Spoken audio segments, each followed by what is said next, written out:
So the State of the Nation address has come and gone. Eventually, let's put it that way, 1.5 hours or so before it actually happened. But in that speech by President Cyril Ramaphosa, he also spoke about the challenges we have with power generations. I don't have to tell you about challenges with power generation. In fact, I cross fingers that we finish this recording.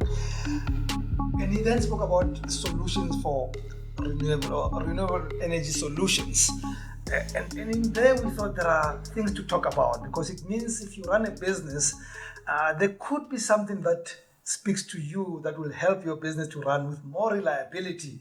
And we thought the only person who can help us to talk about this is our coach, our funding coach, Zahra Rawjee from Uzenzele Holdings. She's in studio as usual, and we're going to talk about these issues. Thank you for coming, Zahra. Good evening.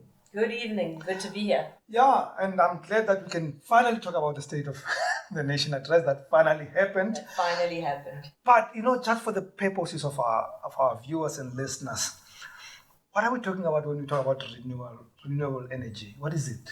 Renewable energy is sources of energy that are not your traditional pulling from the grid energy. So solar, wind, hydro, biogas, these are all alternative sources and renewable sources of energy.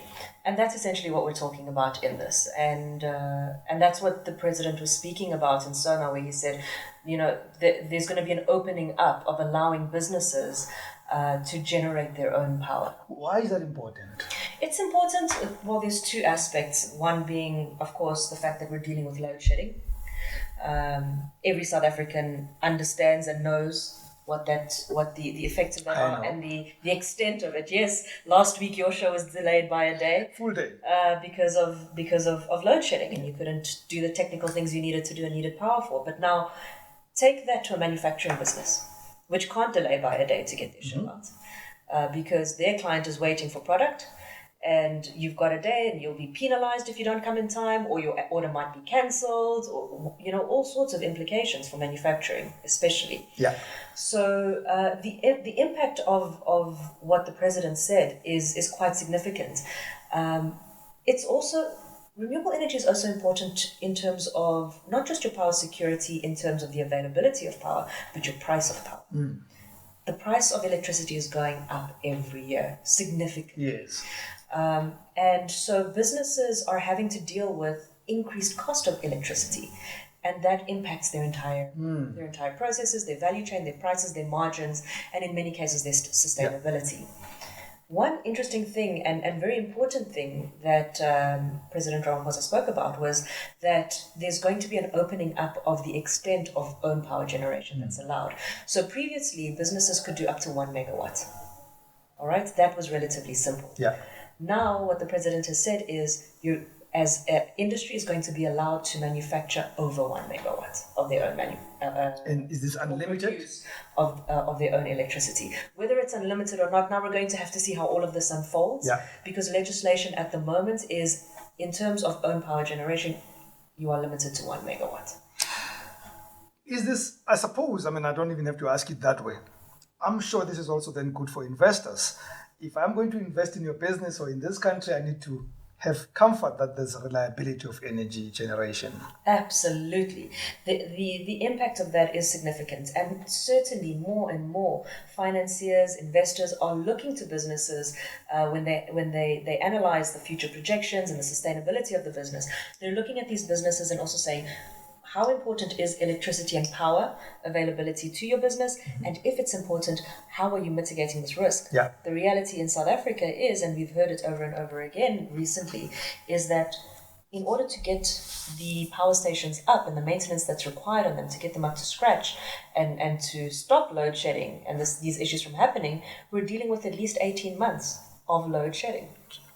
At least. That's the operative word. Does power generation impact bankability, and would this solution help with bankability? Certainly. So bankability looks at various aspects of your viability and sustainability of the business. And your ability to actually run your business is one of the elements of bankability. Yeah. The availability of power is certainly one of those aspects. Over and above just, once again, being able to ensure your lights stay on is the cost of that electricity. Because the cost of electricity is essentially an expense. And if that cost is going to keep going up, how is that impacting your margins? How is that impacting your business viability? How's that impacting your profits at the end of the day? So if your cost of electricity is going to go out of control, and there are industries, especially manufacturing, that they tend to require quite a lot of energy to run their machines. If your cost of electricity is going to get out of control, because you're pulling from the grid and Eskom's prices keep going up, ultimately at the end of the day, your profitability is going to be impacted. You might not necessarily see it too badly in the first 2-3 years, but the way the price of power is going up, you are eventually going to. You will feel it. Absolutely. And I've heard that it has run other businesses out of business. The cost to power is just too high. Yeah. That it's probably the biggest, for some businesses, the biggest input cost. After maybe rent and salaries, that's your next biggest cost. Yeah.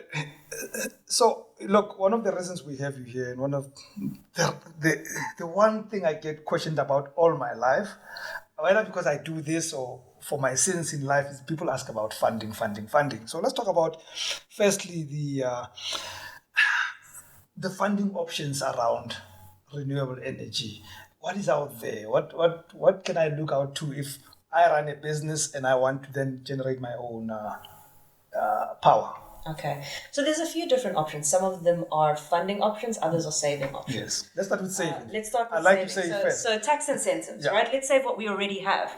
So tax incentives you've got the Section 12B tax allowance, and that is an allowance for accelerated depreciation. What that allows is a business to allocate 100% of their depreciation in the first year of installing that solution. In the first year? In the first year. All 100 in the first year? All 100% of your depreciation. And so what I would recommend to businesses is speak to tax consultants that understand this Section 12B and can assist them in achieving that. You'll only get it if you apply for it.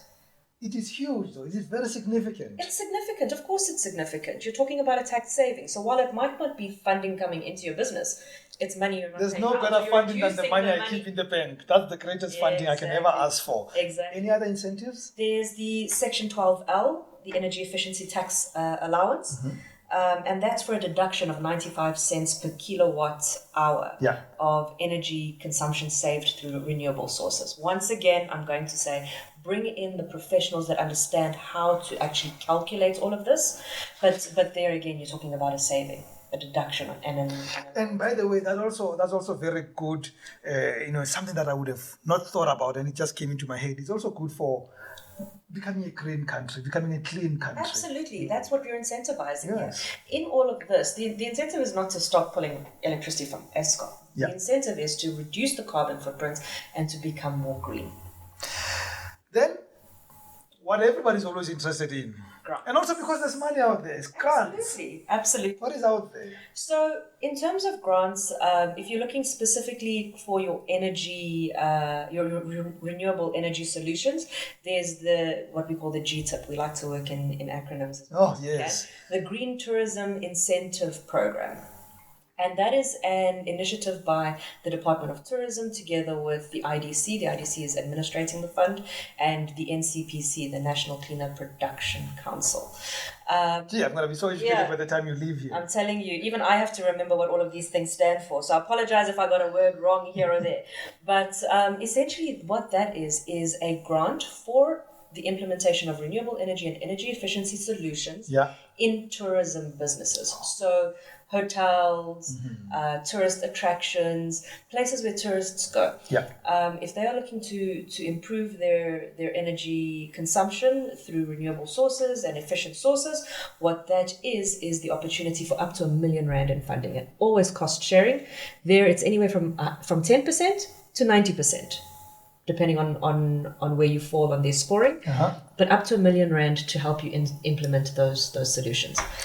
Then, over and above that, if you look at all your other grants, so if your automotive incentive scheme, your black industrialist scheme, your agro processing support scheme, critical infrastructure program, you look at all these incentives that are there to support manufacturing. You've got your general manufacturing, you've got your agro processing, you've got your automotive sector. Those incentives are there primarily for your your big tools, machinery, and Yes. equipment in order to actually get your product out.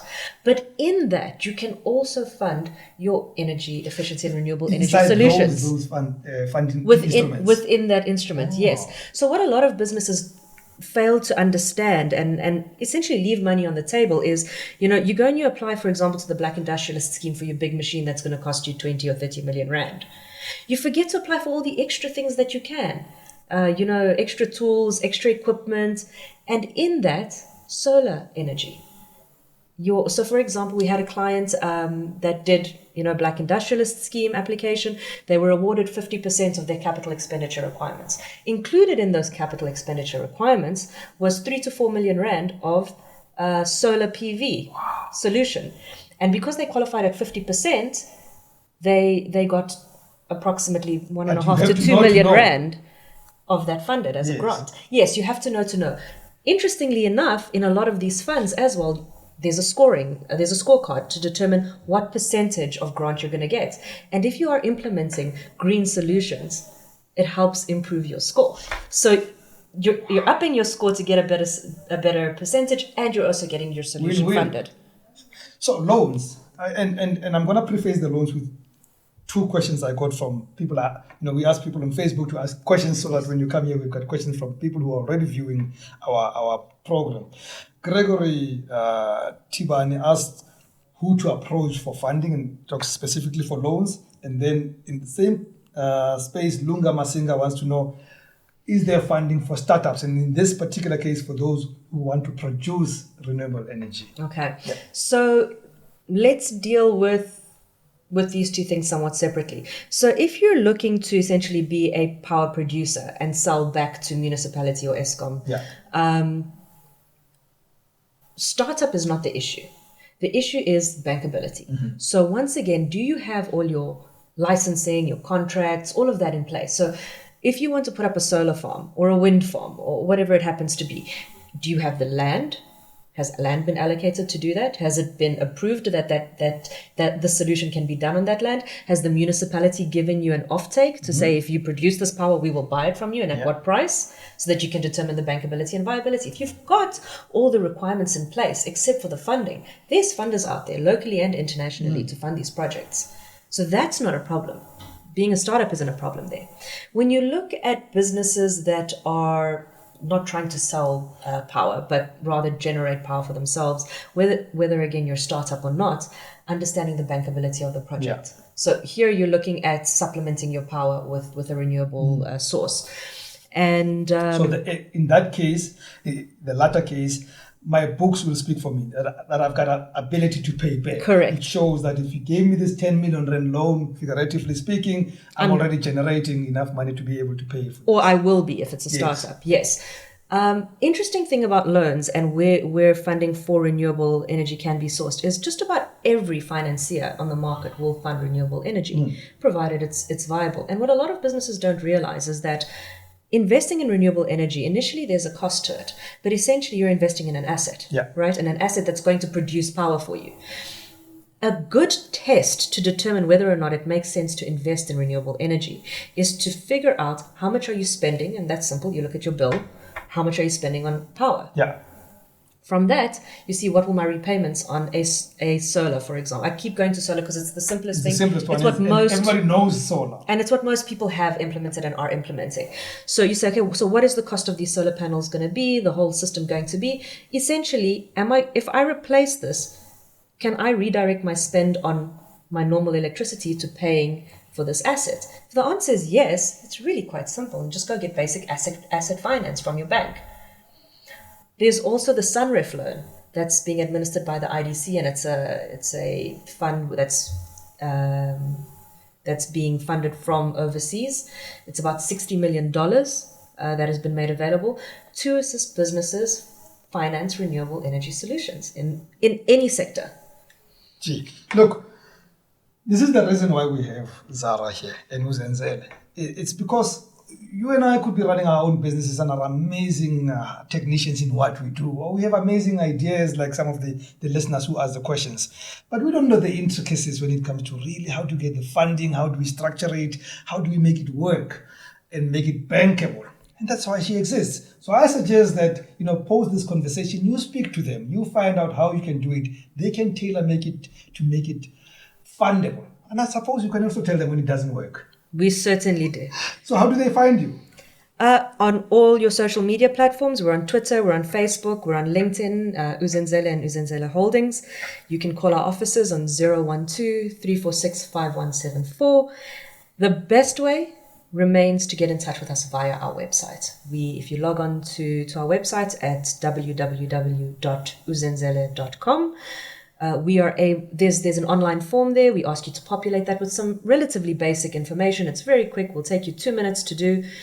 On that, we do an initial assessment. Yes. Based on that, we will either then progress you through because we believe we are able to assist you, or we'd like a bit more information, or we would be able to say, we wouldn't be the right people to assist you. As much as possible, wherever we can, we try and direct entrepreneurs to someone that can help them if it's not us. You don't have to remember her details because they're on your screen right now. We repeat them all the time. If you're a new person watching us, please subscribe to this platform, Talk with Rams, on YouTube and podcast. All our social media platforms are the same. It's Talk with Rams, Facebook, Twitter, Instagram. Please follow us on those pages. But Coach, thank you very much. Thank you. Having you here, and we shall see you soon. Absolutely. There is one constant song sung by entrepreneurs. I need money. I need funding to grow my business, to start my business. I can't do anything because I don't have the money. It's true. But it's also misleading because business is not any different to anything in life, whether it's study, whether it's building a family, whether it's travel, it doesn't matter. You are the first person to invest in your business. Most of us don't start because you're not going to put your own money. But who do you want to risk their money in your business when you're not risking your own money? You don't have to start big. It is great to dream of a business that's going to bring you 50,000 Rand a month. But what if you make 5,000 Rand a month first, which means your investment is lower as you test this business and you grow your investment as you grow the business. But also as you grow it slowly, it is easier than to come to Rams and say, I have already grown it to this much. But for me to get to another level, I need more money. You've got test and proof of concept that I can fund. But I can't fund your idea. You can't ask people to fund your ideas. Put your own money behind your ideas. Try it. Try it small. And then you can sell it to somebody else. And that's my closing comment.